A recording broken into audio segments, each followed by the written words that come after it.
it's normally a lot bigger. This was the very first, all the modern hybrid teas that were created after 1867 is the cutoff date. Everything before 1867 is considered an antique rose.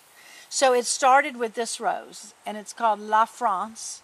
It's sterile. So they didn't make more roses from the seed of this. But it was the very first time they got the look. The people of the hybrid tea wanted the latest, newest roses. They didn't want those roses that hung down anymore. They wanted those roses that were straight up, like a lollipop. That's why everybody lost interest. The nurseries quit growing the old roses, and they almost became extinct. So in the last 15 years, all the old roses have been started to be collected again in cemeteries from old people, just wherever they could be found, and they came back into commerce, and they're actually a lot more popular today than even the modern roses. Which is super fragrant. You know, that's your modern. That's pretty. Very popular rose, angel. This is a hybrid musk rose, and most hybrid musks tolerate the shade. So if people say, I want a rose that can bloom in the shade, all your hybrid musks are a category that you can choose from.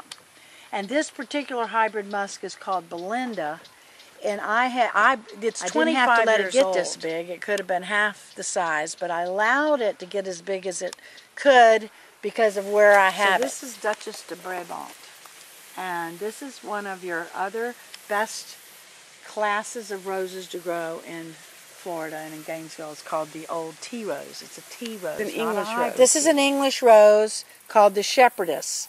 Most of David Austin's roses get a lot of black spot in Florida. They don't really like the heat. They've been bred in England. Is another Delbard rose.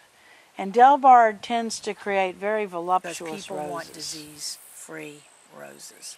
And even though Knockout is one, and they're breeding from Knockout other disease-free roses, there's a certain charm that comes from these old roses that you just can't get. I just showed you La France was the first hybrid tea.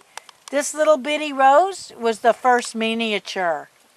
And they found it growing in Norway in a window box. And all the miniatures today came from this little rose called Rouletti. And this is why it's so exciting. This one. I grew this one myself, and I grew it from a cutting. So I took a cutting off of the mother plant.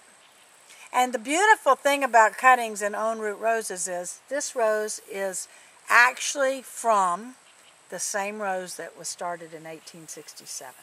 So it's a clone. It's exactly the same as the mother from 1867. So it is a part of that bush. And this is another reason why old roses are so incredibly popular, because you are having a piece of history literally in your hand. Do you understand what I'm saying? This was